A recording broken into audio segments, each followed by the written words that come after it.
This is the Ielts listening test. You will hear a number of different recordings, and you will have to answer questions on what you hear. There will be time for you to read the instructions and questions, and you will have a chance to check your work.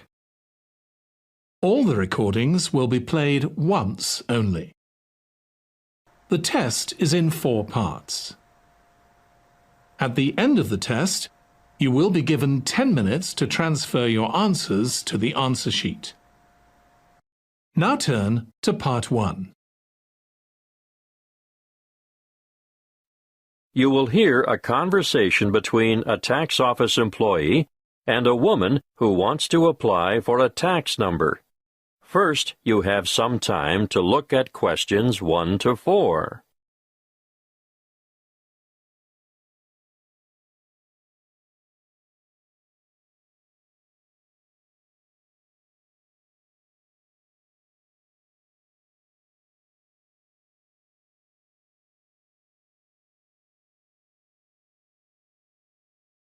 You will see that there is an example that has been done for you. On this occasion, only the conversation relating to this will be played first. Good morning, tax office. How can I help you? I'd like to apply for a tax file number. Are you a citizen? No, but I'm told I still need a number. So what is your residency status? Are you a permanent migrant, or perhaps a temporary visitor?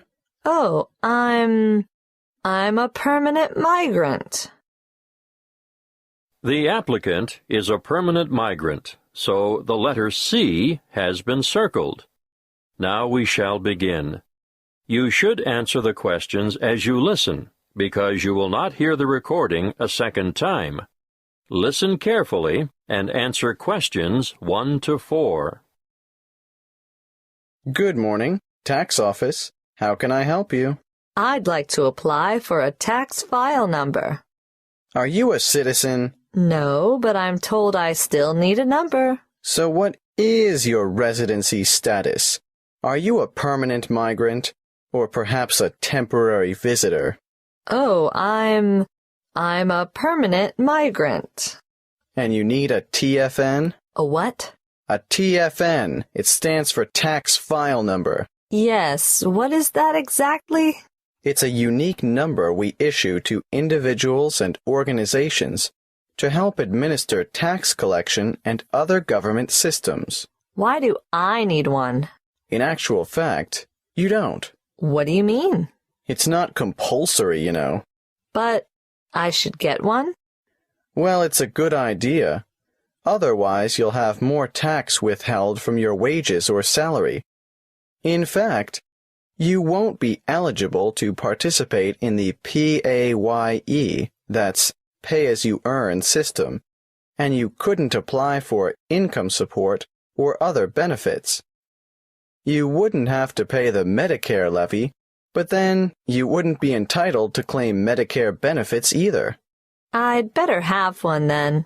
Okay. So you're currently living in this country, right? Yes. What kind of visa do you have? A working visa? Well, I did have one because after my student visa expired, I went back home and worked for a year before applying for a job here. The job turned out to be permanent and full-time, and my employers wanted me to settle here. So now I have a permanent migrant visa. Now, once you have a file number, you never need to reapply. Even if your circumstances change, for example, if you get married or decide to take an English name, they'll even use the same one when you retire and apply for a government pension. I see. Have you ever had a TFN before? No. Right. Let's get on with the application process now. Before you hear the rest of the conversation, you have some time to look at questions 5 to 10.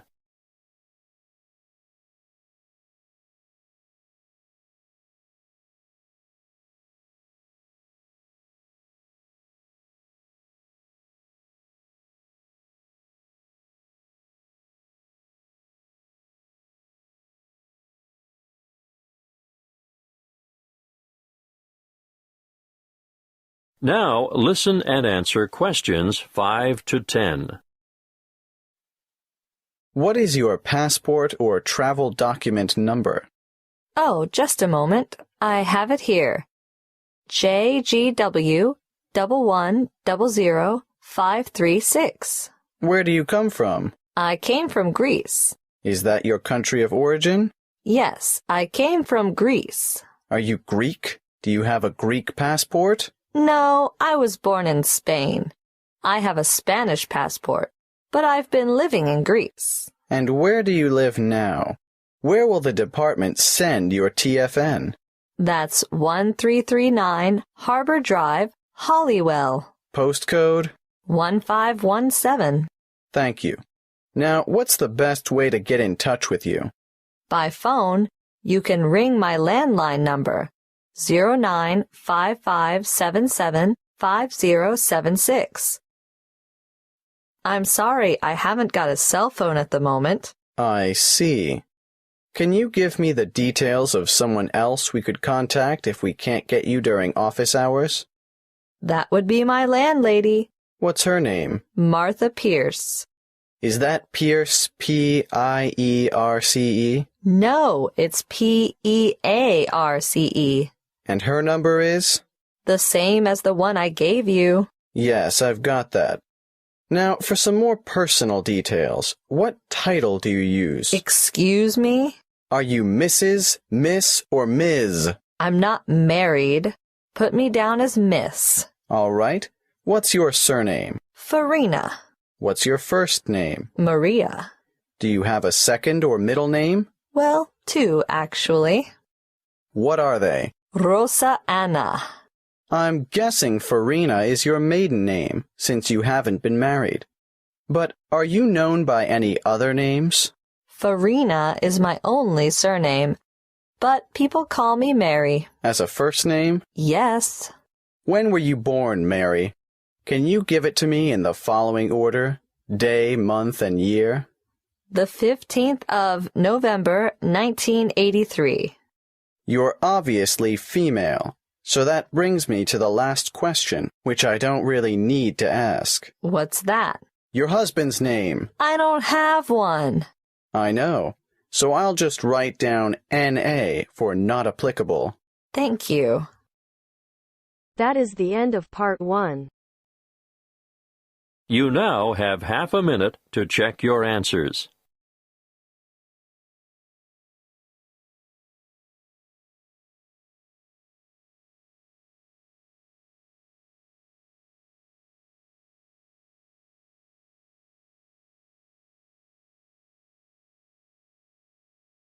Now turns to part 2. The Overseas Students Club is organising a tour of the city to help new students to find their way around. You will hear the tour guide giving them a talk about what will happen the next day and some instructions as to what to do. First, you will have some time to look at questions 11 to 15.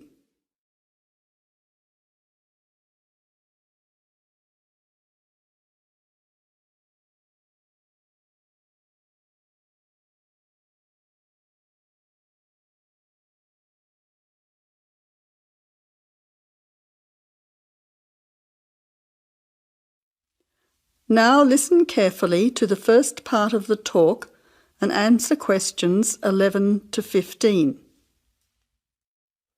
Hello everyone, I'd like to welcome you to our city. I hope that you will have an interesting and valuable experience with us. As you know, we're going on a tour tomorrow to show you some of the sites and the places of interest. So I would like to give you some instructions and some information to prepare you for tomorrow. It is important that we all meet at the same place at the same time. You should all be able to get into the centre of the city by train or bus from your homestay.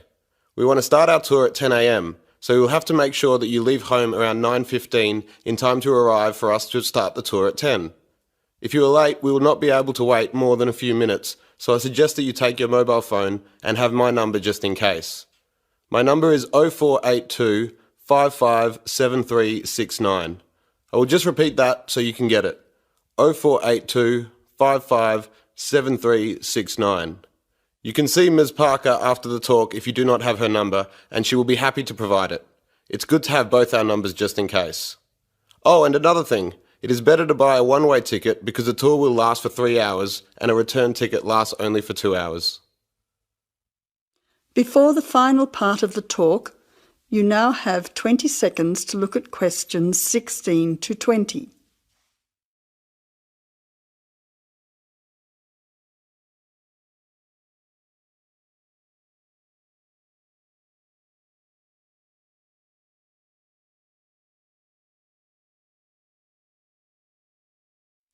Now answer questions 16 to 20. Now, we are meeting at the town hall. You should be able to make your way there from the bus or train stations, which are both in Flinders Street. It is only a short walk from both stations. If you're coming into the city by train, the town hall is straight ahead of you when you exit the station. Just walk up Collins Street and you will see it on the left after the traffic lights. If you come in by bus, you will need to turn right at the exit, then take the first street left, which is Collins Street. You will see the town hall on your maps. So if you have your maps with you, it's a good idea to mark the route now. Now, there will probably be quite a few people around in the city when you arrive, so it is important that we can find each other. Please don't go inside the building. We should all meet outside on the steps of the town hall to make sure we don't miss anyone. From there, we will be visiting a few places of interest. We will make our way to the library, which is in the same street. It will take us about 10 minutes on foot. It is a good library for students, so we'll be giving you about 20 minutes to have a look around at the facilities. That probably won't be enough time for all of you to join the library, so you'll have to come back at another time to do that. It might be a good idea to pick up a membership form before you leave. From the library, we will turn right into William Street, where you will see a cinema on the left. This is popular with the students, and it shows some interesting art house movies. On the way, you might want to check out what is showing there at the moment. Diagonally opposite the cinema is the art gallery. There will be time, about 15 minutes, for a quick look at some of the exhibits. You will probably want to return by yourself for a longer visit another time. From there, we will walk up to the main street, which is Wellington Street on your maps. It's around the next corner from the art gallery, and we'll show you some cheap but excellent restaurants, as well as cafes and bars, which I'm sure you will find useful in your free time. They are frequented by many of the students here, so I recommend that you come back later to sample the food and atmosphere. It is a good way to meet some of the local students as well. Well, I said that it would take about 3 hours. This is because we will be stopping at the park for a picnic lunch. The park is a 15-minute walk along the main street from the restaurant area. We will be supplying the lunch for everyone, so you won't need to bring anything. However, you will need to bring or buy your own drinks. If anyone has any special dietary requirements, please see me or Ms. Parker after this talk. Oh, and please make sure that you wear some comfortable clothes. Sensible walking shoes are advisable, as you will be doing quite a lot of walking. It is also a good idea to bring some sunscreen and a hat, as the sun can be quite strong at this time of the year. Finally, although the tour is free, you might want to bring some extra money with you for drinks or souvenirs. Well, I hope you all enjoy the tour and get to know each other. I'm sure we will have a great day. Now, anyone who needs to see me? That is the end of part 2. You now have half a minute to check your answers.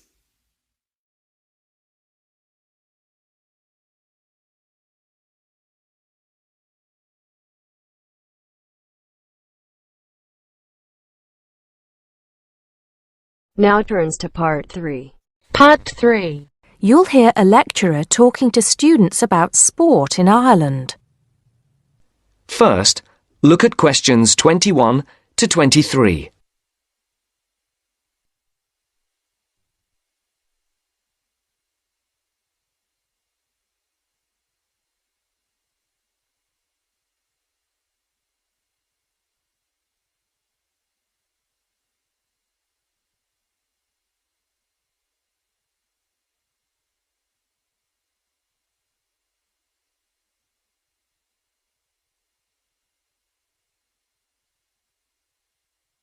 As you listen, answer the questions.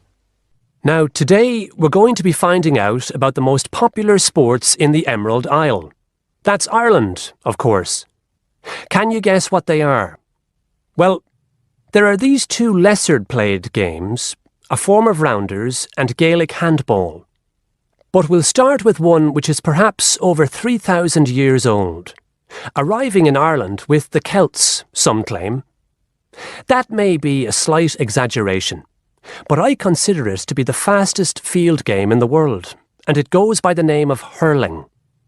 Well, that's what it's known as in the English-speaking world anyway. So, what do you have to do? You've got 15 players on a team, one of them the goalkeeper. Each one has a stick called a hurley. Here you are. I've brought mine along. Had it since I was at school. This is what it looks like, and basically you have to get this ball, called a sliotar, that's S-L-I-O-T-A-R, so it's not spelt the way it's pronounced. You hit it into the net for 3 points, or you can hit it over the net for 1 point. The goal looks like the letter H, with the net under the crossbar. The goalie has a bigger stick than the others to help keep the ball out. You can also catch the sliotar and run with it for 4 steps maximum, or bounce it on your stick. Is that clear to you all? I'll be showing you a video a bit later, so you can see what a game actually looks like. You might like to think of it as a mixture of lacrosse, hockey, and baseball. Oh, and it's played by women too, but it goes by the name of camogie in that case.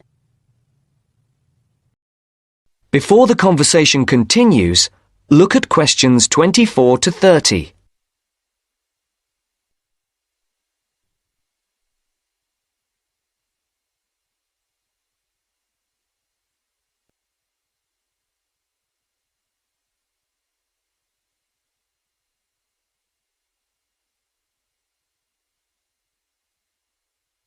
Now listen to the second part of the discussion.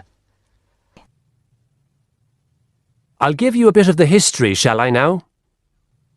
Generally, the golden age of the game is considered to be the 18th century.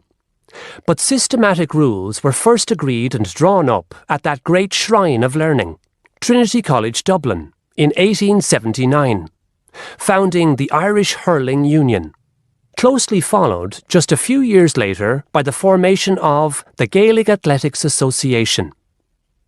With greater organisation last century, the All-Ireland Hurling Championship got off to a flying start, and I'm proud to say that my own native city of Cork has won more than 20 titles over the years.